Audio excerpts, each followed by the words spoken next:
नमस्कार बच्चों, नमस्कार पेरेंट, नमस्कार टीचर, सब लोगों को मेरी तरफ से प्यार भरा नमस्कार।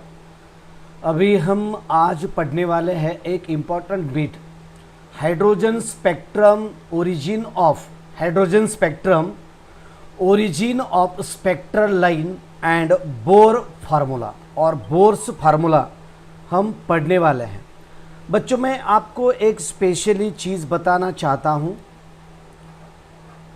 कि अभी जो हम पढ़ रहे हैं बहुत सारा मटेरियल, 12th का भी मटेरियल मैं आपको पढ़ा रहा हूँ। क्यों पढ़ा रहा हूँ इसका भी मैं रीज़न आपको बता देता हूँ। ये जो बीट अभी पढ़ रहे हैं इसका बहुत सारा मटेरियल आपको 12th क्लास में भी पढ़ना है, लेकिन अभी आप जो केमिस्ट्री में पढ़ रहे हैं 11th में, ये पार्ट आपको 12th में फिजिक्स में पढ़ना है। समझ में आया ना मैं आपको क्या बता रहा हूँ? यानी कि फिजिक्स में स्ट्रक्चर ऑफ एटम और एटॉमिक स्ट्रक्चर में ये जो टर्म दिए गए हैं आपको, ये थोड़ा सा शॉर्ट टर्म दिए गए हैं, शॉर्ट टर्म्स है इधर केमिस्ट्री में, लेकिन इससे एक्सपांडेड यानी कि डेप्थ में, यानी कि वास्ट में आपको 12th में फिजिक्स में पढ़ना है। लेकिन मैं केमिस्ट्री भी आपको पढ़ाने वाला हूँ और फिजिक्स भी पढ़ाने वाला हूँ, इसलिए मैं आपको इधर का आधा ये चैप्टर में कंप्लीट करने के बजाय, यानी कि शॉर्ट कंसेप्ट यहाँ लेने के बजाय मैं ये पूरे कंसेप्ट में आपको ले रहा हूँ। आप कंफ्यूज ना होना, क्योंकि मैं ये कौन से हेडिंग में पढ़ा रहा हूँ? मैं आपको केमिस्ट्री के हेडिंग में पढ़ा रहा हूँ, लेकिन ये पूरा फिजिक्स का मटेरियल है, फिजिक्स का है। और अभी आपके बुक में ये बहुत शॉर्ट टर्म्स दिए गए हैं, लेकिन ये शॉर्ट टर्म्स आपको 12th में फिजिक्स में लर्न करना है, जो कि अभी नया सिलेबस आया है। अगर आप नया सिलेबस का किताब देखते हैं, नया सिलेबस का जो हमारा 12th का किताब देखते हैं, बुक देखते हैं, तो वहाँ एटम्स मॉलिक्यूल्स एंड न्यूक्लियाई ऐसा एक चैप्टर है, एटम्स मॉलिक्यूल्स एंड न्यूक्लियाई। ये 12th का चैप्टर है और 12th के चैप्टर में ये कंसेप्ट आपको वहाँ बहुत डिटेल से दिए है और वही मटेरियल मैं आपको यहाँ दे रहा हूँ। लेकिन 11th के केमिस्ट्री में क्या है कि थोड़ा सा ब्रेक करके दिया है, ब्रेक करके, यानी कि केमिस्ट्री के लिए, यानी कि केमिस्ट्री के विजन से केमिस्ट्री के लिए ये उतना ज़रूरत नहीं है, फिजिक्स का इधर लेने की ज़रूरत नहीं है। लेकिन मैं फिजिक्स और केमिस्ट्री दोनों ही पढ़ाता हूँ, इसलिए आपको उधर क्या क्या मटेरियल और इधर कैसा है, दोनों में कितना डिफरेंस है, ये डिफरेंस का कंपैरिजन करके मैं आपको फिजिक्स का भी मटेरियल यहाँ पढ़ा रहा हूँ। यानी कि ये चैप्टर से रिलेटेड, दूसरा कुछ नहीं है। यानी कि atomic structure of atom chapter चालू है और मैं आपको सर्कुलेटरी सिस्टम पढ़ा रहा हूँ बायोलॉजी का, ऐसा नहीं है। ये चैप्टर से ही रिलेटेड मटेरियल है, यानी कि 12th में, और दोनों का कोरिलेशन करके मैं बहुत अच्छी तरह से आपको समझाने की कोशिश कर रहा हूँ। ये आपको नीट के लिए है, ये आपको जी के लिए है, ये आपको सीईटी के लिए है, सब कॉम्पिटिटिव एग्जाम के लिए है, और 12th में तो है ही है। हमने जो इसके पहले जो वीडियो मैंने लिया है आपको, कौन सा लिया वीडियो मैंने आपको? वहाँ मैंने आपको रेडियस का भी डिटर्मिनेशन दिया, वेलोसिटी भी डिटर्मिनेशन करके दी बोर ऑर्बिट की, और एनर्जी भी मैंने बोर ऑर्बिट का दे दिया। लेकिन जो आपने समझ में आया होगा, जो शॉर्ट का जो लास्ट का जो स्टेप्स था, यही लास्ट वाला स्टेप खाली केमिस्ट्री में दिया था हमारे लिए, थोड़ा सा मॉडिफिकेशन करके, थोड़ा सा चेंज करके। जैसे कि मैं आपको यहाँ बता देता हूँ इस तरह से, क्या है energy E is equals to, क्या था ये देखो, E2 minus E1 is equals to H nu, इस तरह से यहाँ है, मैंने पढ़ा। और केमिस्ट्री में क्या दिया है, हमारे बुक में क्या दिया है, तो इसे खाली delta E is equals to H nu, इतना बदल। और ये डेल्टा HE बोले तो क्या है, it is the difference between higher energy level and lower energy level, यानी कि शॉर्ट फॉर्म करके दिया है, शॉर्ट थोड़ा। लेकिन ये कहाँ से आया और कैसे आया, इसका नहीं है यहाँ कैलकुलेशन। इसीलिए ये कैसे आया ये आपको 12th में पढ़ना है, लेकिन यहाँ कैसे ध्यान में आएगा, समझ में कैसा आएगा यहाँ, इसीलिए मैं वो मटेरियल आपको यहाँ पढ़ा रहा हूँ। जरूरत है बल्कि मैं यहाँ पढ़ाया मैंने आपको, और ये भी पढ़ा रहा हूँ। ये भी जो है ना, ये ओरिजिन ऑफ स्पेक्ट्रल लाइन, यहाँ खाली बामर, पैशन वगैरह जो सीरीज है ये बहुत शॉर्ट फॉर्म में आपको दिए गए हैं, लेकिन मैं आपको यहाँ डिटेल में बता रहा हूँ। एक्सप्लेन हाइड्रोजन स्पेक्ट्रम और यहाँ origin of spectral line and Bohr's formula, origin of spectral line and Bohr's formula अभी हम यहाँ देख रहे हैं। ओके, तो चलो आगे का बीट हम देखते हैं, आगे क्या क्या दिया गया है आपको। ओके, ये देखो,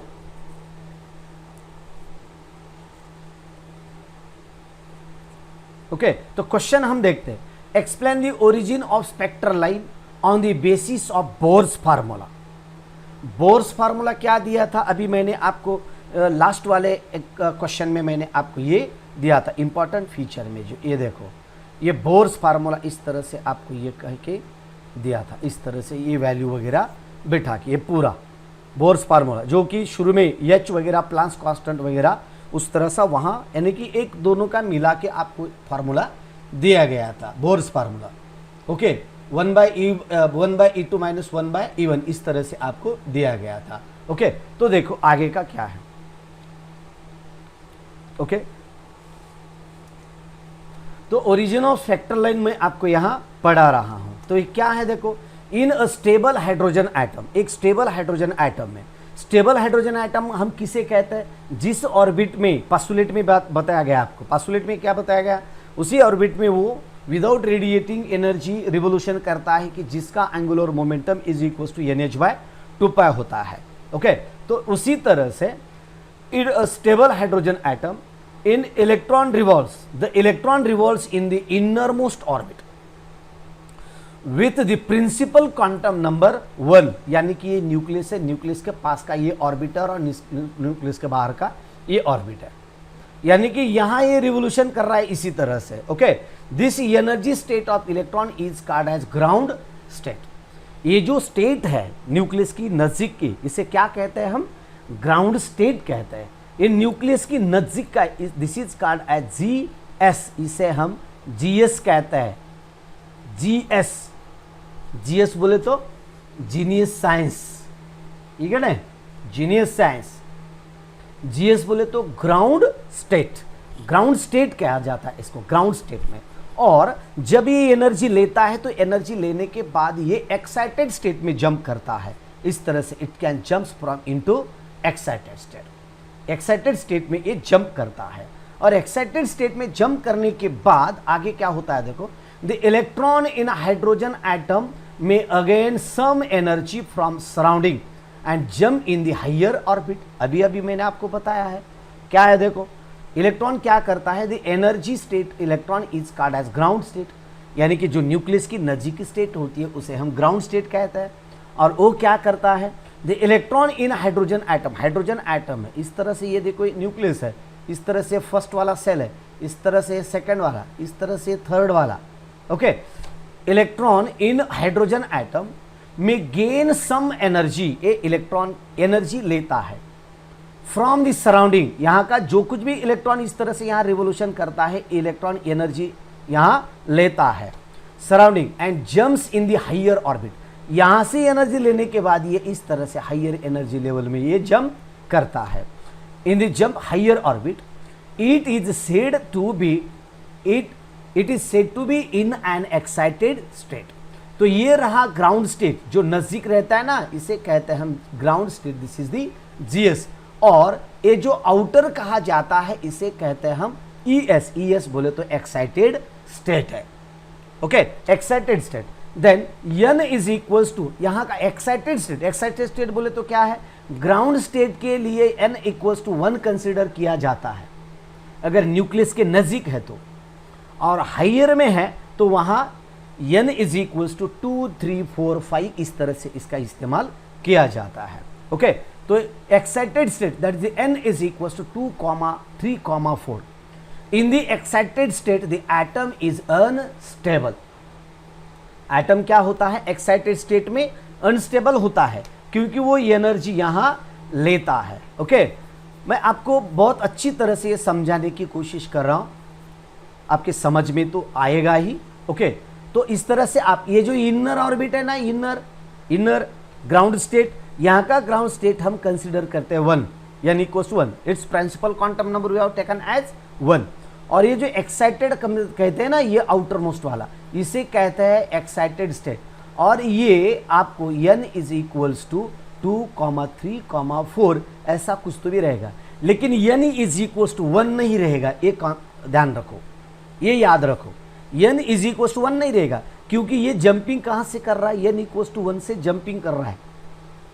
और दूसरा कौन सा आता है, उससे हाइयर बोले तो E इक्वल्स टू 2 आएगा, n इक्वल्स टू 2 आएगा, 3 आएगा, 4 आएगा, 5 आएगा, लेकिन n इक्वल्स टू 1 नहीं आएगा, क्योंकि ये ग्राउंड स्टेट वाला है। तो ग्राउंड स्टेट से ये एक्साइटेड स्टेट में इलेक्ट्रॉन जंप कर रहा है जब वो एनर्जी लेता है। ओके, इसके बाद देखो, the electron in the excited come back to the original position. और जब ये एक्साइटेड स्टेट में जाके इस तरह से ग्राउंड स्टेट से एक्साइटेड स्टेट में जाता है, इस तरह से अगर यहां से इलेक्ट्रॉन एक्साइटेड में जाता है तो एक्साइटेड स्टेट से वो बाद में ग्राउंड स्टेट में आता है। लेकिन कैसे, मैंने आपको बता दिया है, जब आप खाना खाते हैं तो आप एक्साइटेड होते हैं, ग्राउंड स्टेट से आप जंपिंग करते हैं, स्कूल कॉलेजेस में जाते हैं, और वहां दिन भर काम करने के बाद आप थक जाते हैं। तो थकने के बाद आप क्या करते हैं, बाद में घर पे वापस आ जाते हैं, यानी कि हमारे ग्राउंड स्टेट पे आ जाते हैं आप एनर्जी लॉस करने के बाद। उसी तरह से ये इलेक्ट्रॉन एनर्जी लेता है, एक्साइट होता है, बाहर जंपिंग करता है, बाद में एनर्जी लॉस होने के बाद कहाँ आता है, ग्राउंड स्टेट में आता है। ग्राउंड स्टेट में आने के बाद ये पूरा इस तरह से उसका वर्किंग चालू। The electron in excited states come back to the original position with the emission of radiation.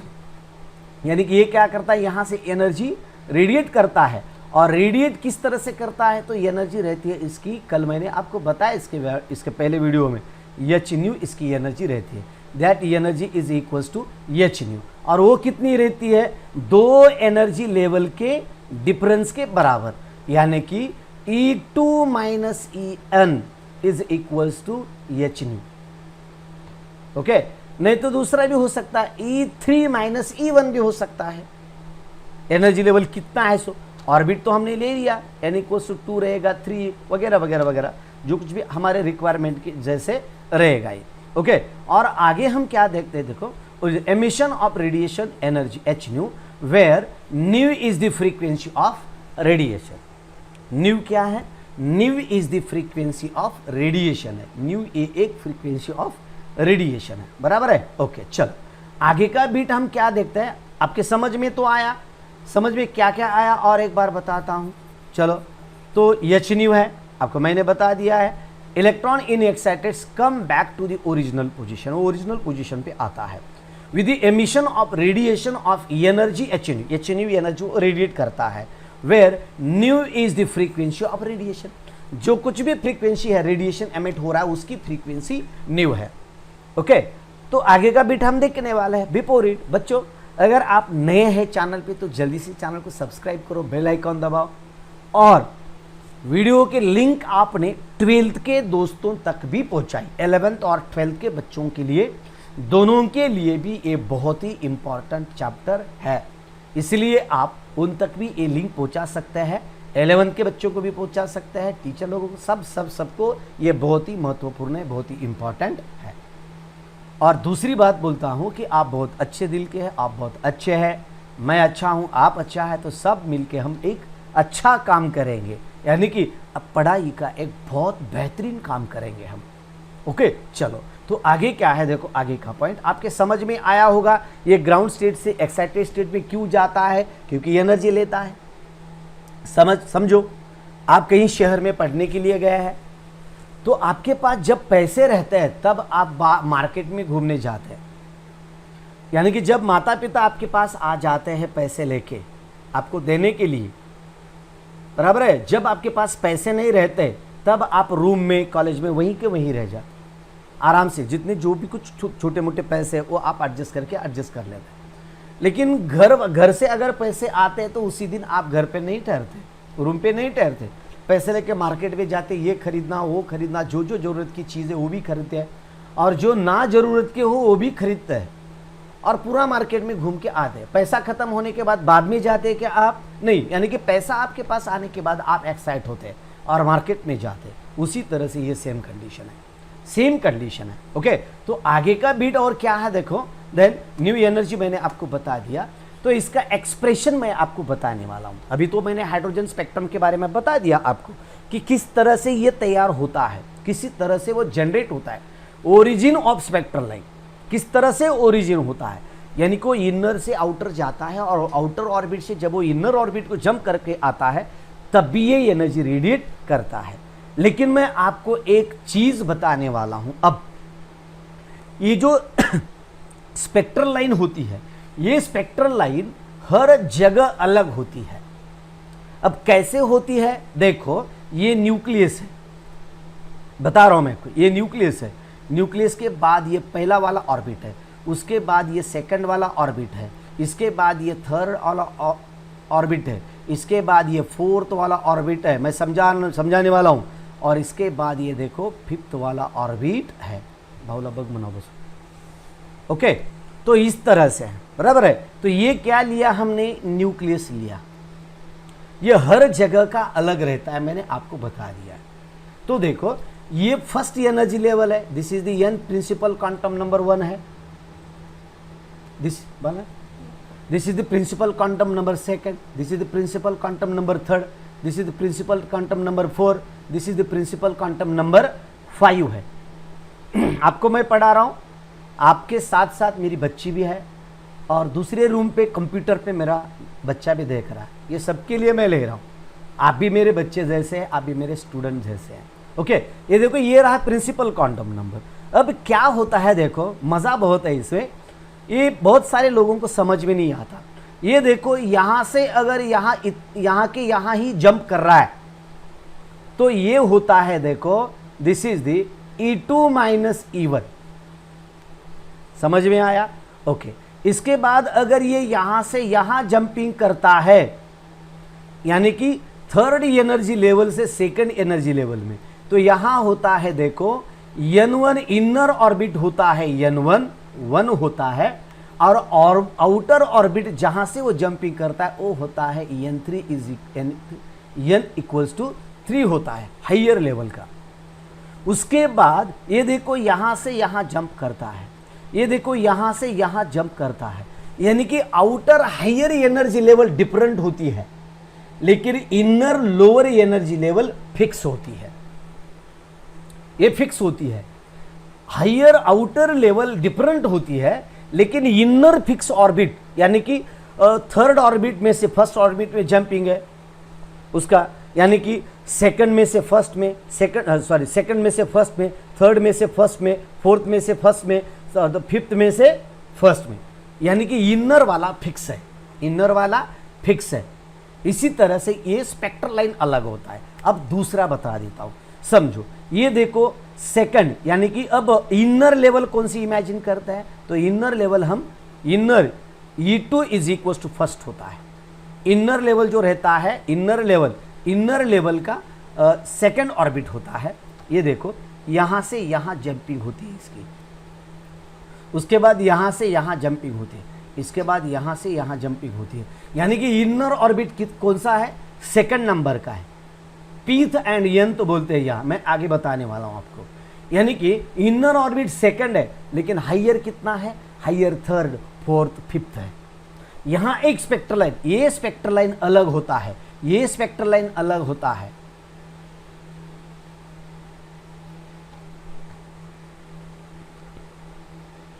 एक ओके।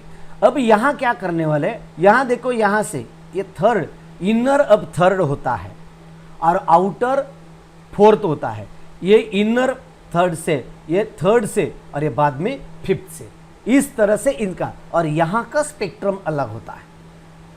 एंड इस तरह से एक डिफरेंट स्पेक्ट्रम आपको देखने को मिलते हैं। जब आप अपने इस वीडियो का अगर थंबनेल देखा है तो थंबनेल में बहुत अच्छी तरह से सोच समझ के मैंने एक राउंड वाला फिगर दिया है और हॉरिजॉन्टल वाला फिगर दिया है।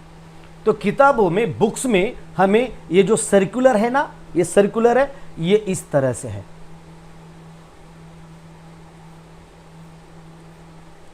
इस तरह से। ये देखो, ये से यहां आता है, यहां से यहां आता है, यहां से यहां जंपिंग है, यहां से यहां जंपिंग है, यहां से यहां जंपिंग है, और यहां से यहां जंपिंग है, इस तरह से। और सेकंड में इधर से यहां आता है, यहां से यहां आता है, इस तरह से इसकी जंपिंग होती है इलेक्ट्रॉन की। यानी कि एनर्जी लेने के बाद यहां से वो बाहर जाता है, लेकिन बाहर से इनर में कहां कहां से आता है, यानी कि इनर ऑर्बिट उसका फिक्स होता है। इसी तरह से इसे कहते हैं हम origin of spectral line. Spectral line origin उसका कैसे होता है, तो जंपिंग के जरिए होता है। ओके, तो यहां देखो एक्सप्रेशन मैं आपको यहां बता रहा हूं।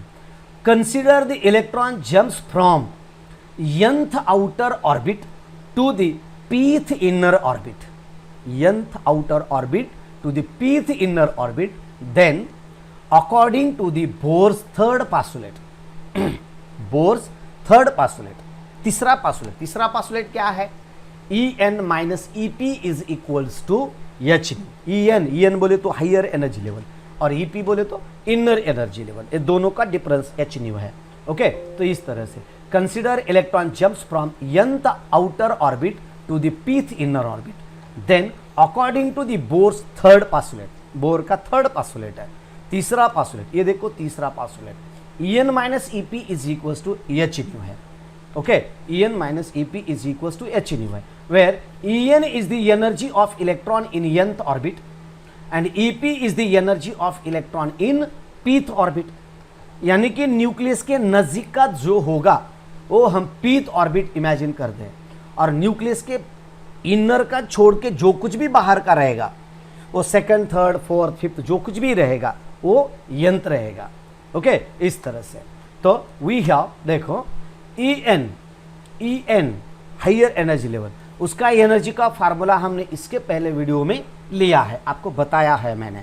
तो वो क्या है देखो, तो this one En is equal to minus M Z square E raise to fourth 8 epsilon naught square N square H square है क्या। देखो अगर आपने लिख के लिया है तो आपकी समझ में आएगा। ओके, और ये रहा इस तरह से, समझो ये न्यूक्लियस है, न्यूक्लियस के बाहर का फर्स्ट ऑर्बिट है, उसके बाद ये सेकंड है और उसके बाद ये थर्ड है। तो ये जो इनर वाला है ना, यहाँ की एनर्जी हम ईपी कंसिडर करेंगे, और ये जो है ना ये वाला, इसे हम En कंसिडर करेंगे। तो यहाँ की एनर्जी है ये, इस ऑर्बिट में अगर ये रिवोल्यूशन करता है तो ये है एनर्जी En। और ये जो है ना ईपी, ये देखो न्यूक्लियस के नजदीक का जो कुछ भी रहेगा, जहां वो जंपिंग करता है वहां उसी ऑर्बिट में रिवोल्यूशन करते वक्त उसकी एनर्जी है। तो ये है देखो ईपी। ओके, तो EP equals to minus M Z square E raise to fourth power 8 epsilon naught square P square है। यहाँ ये क्या है, यहाँ पी स्क्वायर है, और यहाँ क्या है एन स्क्वायर है। ये आउटर वाला है और ये इनर वाला ऑर्बिट हमने इमेजिन किया है। और एच से all things are same here, only N square उसी ऑर्बिट के लिए उसका हमने चेंज करके दिया है। Okay, above equation first becomes, above equation first यानी कि ए इक्वेशन अब किस तरह से बनता है, कुछ नहीं, डरने की कोई जरूरत नहीं, खाली आप मेरे साथ लिखते रहिए, खाली सुनना मत, लिखते रहिए मेरे साथ जो कुछ मैं दे रहा हूं। ओके, लिखते रहिए। तो ये देखो, ये En की कीमत यहां लिखनी है, और ये Ep की कीमत ये जो है ना यहां लिखनी है, ये यहां, और इसकी ये है, ये यहां हम लिख देते हैं इस तरह से। और ये जो एच न्यू है ना, ये एच न्यू इस तरह से इधर हम लिख देते हैं। तो यहां अब क्या रहेगा देखो, तो माइनस, ये देखो माइनस रहेगा, minus M Z square E raise to fourth power divided by 8 epsilon naught square N square H square है।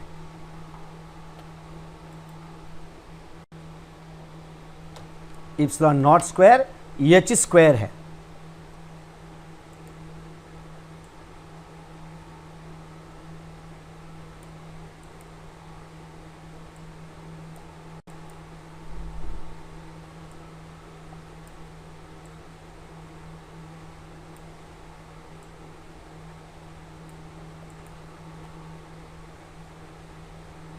चालू झालं नाही, चालत आहे पोरांच्या कॉमेंट. कमेंट कसं काय आलं नाही तुम्ही? चलो बच्चों कमेंट करो, आपको कुछ सुनाई दे रहा है कि नहीं?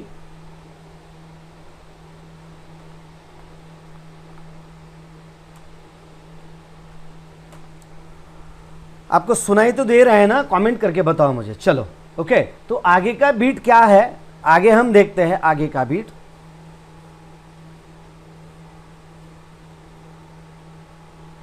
ओके तो अबव इक्वेशन फर्स्ट बिकम्स, इस तरह से है. ओके तो minus M Z raise to 4 Z square E square divided by 8 epsilon naught N square H square. Okay समझ में आया है ना? ओके चलो आगे का लेते हैं. तो अब क्या करते हैं, इसे थोड़ा सा बदल देते हैं. ओके मैं सोचा कि इतना शांत एक भी कमेंट नहीं कि इतना समझ यानी कि इतना कॉन्सेंट्रेट के आप पढ़ रहे हैं. ओके बहुत अच्छे बहुत अच्छे. ओके तो ये रहा एच न्यू. मैं समझा कि कोई नहीं देख रहा क्या हो रहा फिर. ओके तो E H nu is equals to, ये देखो H nu is equals to, ये जो है ना यहाँ का जो कुछ भी कॉमन है ये कॉमन हम यहाँ से लेते हैं, यहाँ से कॉमन लेते हैं. कॉमन जो कुछ कॉमन है, यम कॉमन है, यम कॉमन है, ये देखो यम. उसके बाद ये जेड, ये देखो जेड, ये जेड स्क्वायर, ये देखो E raise to fourth power, E raise to fourth power, E raise to fourth power. Okay ये रहा इधर. उसके बाद ये 8 है और यहाँ भी 8 है, तो ये 8 कॉमन लिया. ये epsilon naught square, epsilon naught square, ये एच स्क्वायर, ये देखो एच स्क्वायर, ये कॉमन लिया.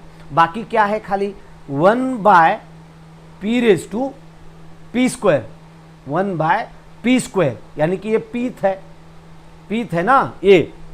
तो प्लस वाला पहले ले लिया हमने, ये प्लस वाला पहले ले लिया और माइनस वाला बाद में, यानी कि ये देखो 1 बाई एन स्क्वायर, ये जो माइनस है ये हमने इधर ले लिया और ये इधर ले लिया. बस उससे ज़्यादा कुछ फर्क नहीं, उससे कुछ चेंज नहीं किया. Okay 1 by P square minus 1 by N square. Okay तो इसके बाद हम आगे देखते हैं, let lambda be the wavelength of radiation. Lambda क्या है?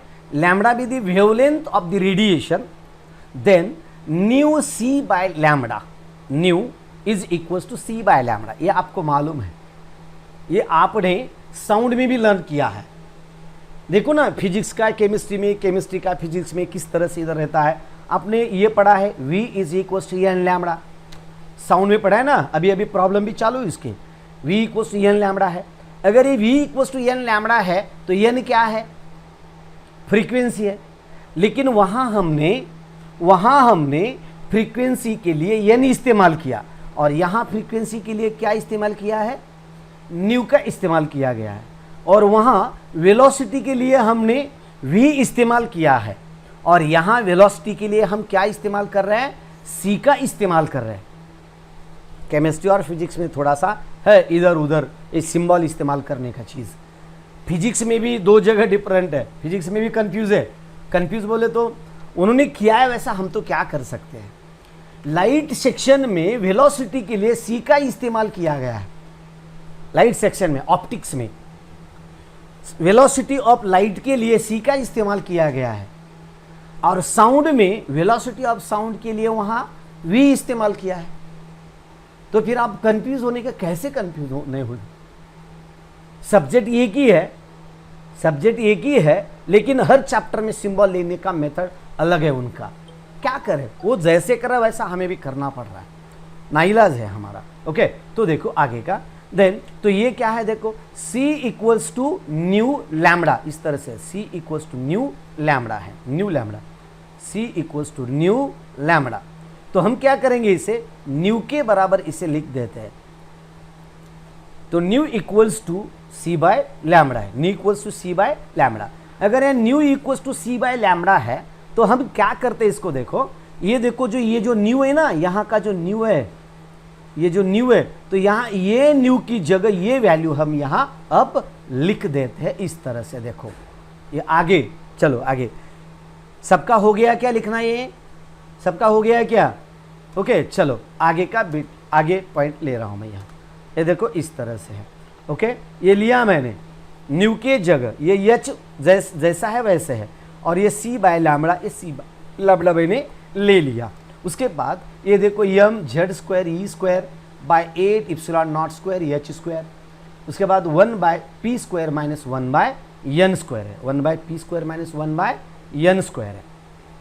ओके, तो उसके बाद देन आगे का C by lambda is equals to क्या है, ये जो एच है ना, ये एच इधर आया, देखो इधर है, कैसे आया, इधर खाली एच है और इधर एच स्क्वायर है ना, इकडे एच है और इकडे क्या है एच स्क्वायर। आगे फिर इधर आने के बाद क्या होगा, ये एच क्यूब होगा, बरोबर है ना, ये एच क्यूब होगा। तो एच क्यूब होने के बाद C by lambda equals to H cube होता है इधर ही। Okay, H cube.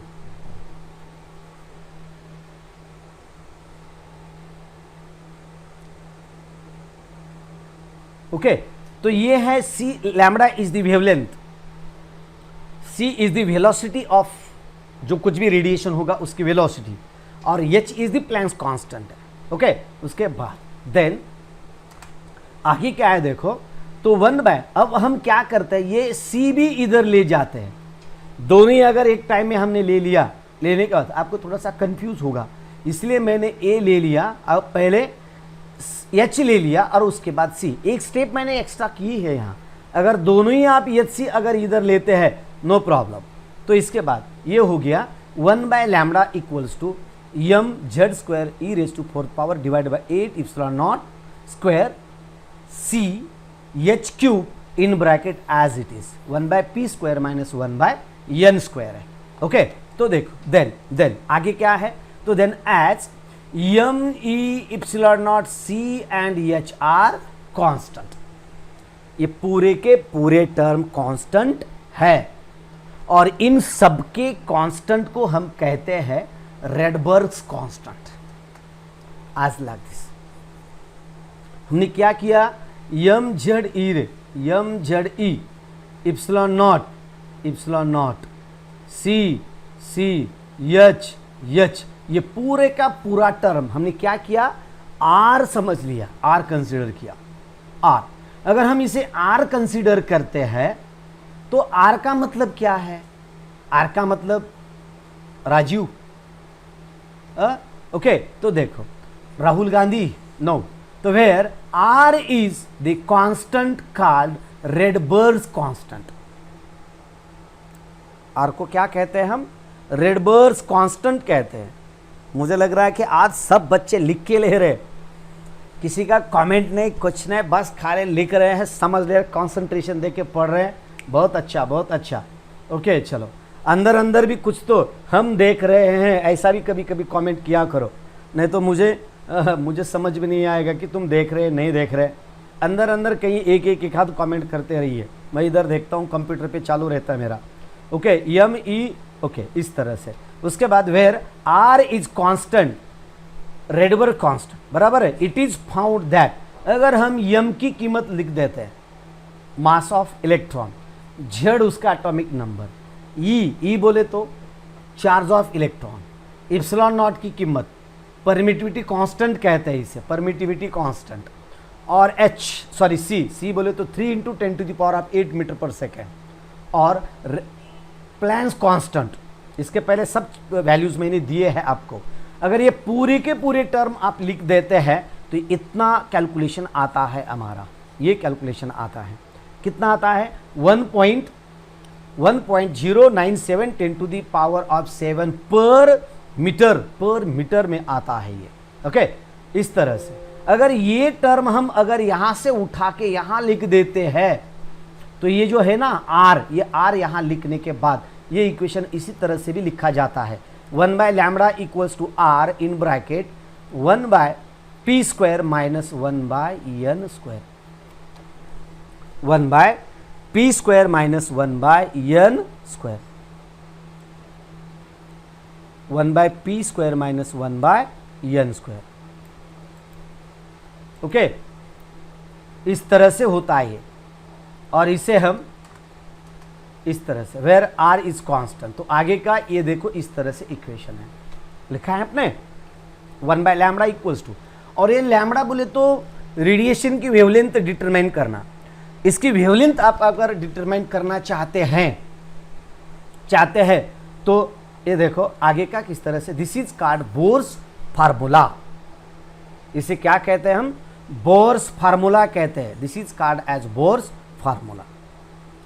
This is called as Bohr's formula. इसे हम बोर्स फार्मूला कहते हैं।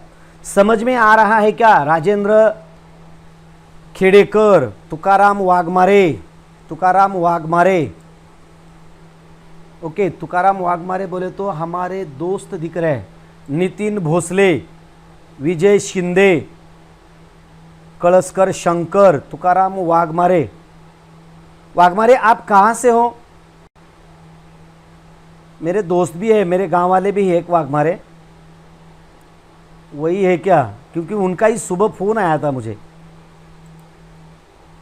तुकाराम वाघमारे है क्या? ओके चलो देन राजेंद्र रुईकर, धनाजी शेवड़े। ओके चलो, उसके बाद ये this is the Bohr's formula. Okay, a series of spectral line would originate due to the transition of electron from different outer orbit to inner fixed orbit.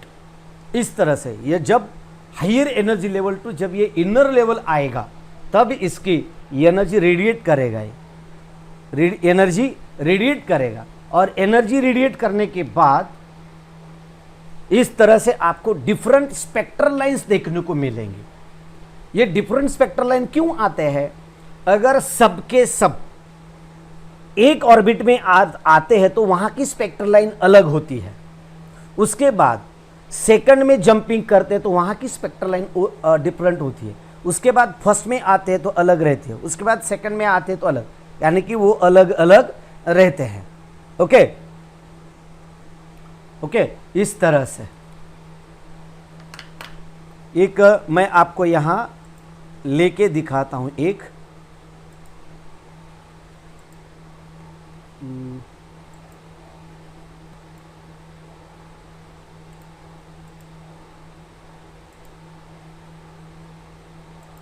ये देखो, ये मैं बता रहा हूं, ये सेटिस्फाइड नहीं था मैं इसके। ये देखो इस तरह से है। ओके, तो मैंने क्या बताया था आपको कि इस तरह से ये न्यूक्लियस है अंदर का, और यहां से ये जो बाहर से यहां तक जंपिंग करते हैं तो ये अलग स्पेक्ट्रल लाइन होगी, और यहां से यहां तक इनर में जंपिंग करते हो तो ये एक स्पेक्ट्रल लाइन अलग होती, और ये एक्सटर्नल यानी कि इनर से ये जब बाहर आता है तो ये अलग होती है। तो इस तरह से ये देखो, ये जो है ना इनर फिक्स्ड ऑर्बिट है, यानी कि डिफरेंट से आते हैं, डिफरेंट एनर्जी लेवल से आते हैं, लेकिन इनर की फिक्स्ड होती है। यहां की अगर लेते हैं तो ये और इस तरह से लेमन, बामर, पाशन, ब्रैकेट, और इसके बाद आता है फंड, PFUND, फंड PFUND, ये होता है इस तरह से। ये देखो, ये मैंने आपको बताया है Bohr's formula. Okay, the series of spectral line would be due to the transition of electron from outer orbits to fixed inner orbit. Fixed inner orbit में इसका जंपिंग किया जाता है। ओके, तो इस तरह से है।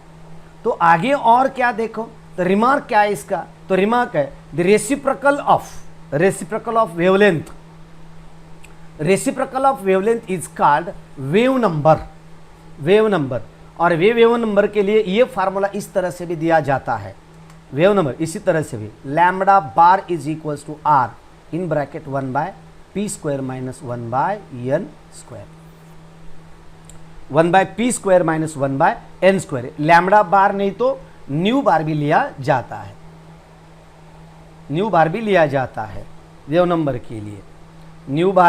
Nu is the frequency, but actually lambda bar सही है, क्योंकि इसका इनवर्स है ना, लैम्बडा का इनवर्स है, लेकिन किताबों में न्यू बार दिया है। क्यों दिया समझ में नहीं आता।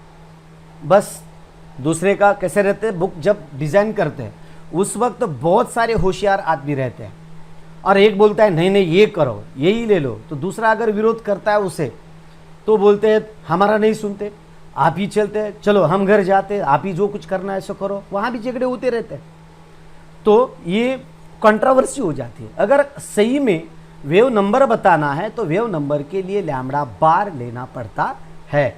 ओके, तो इस तरह से लैम्ब्डा बार, यहाँ आप किताबों में न्यू बार दिया है तो न्यू बार भी ले सकते हैं।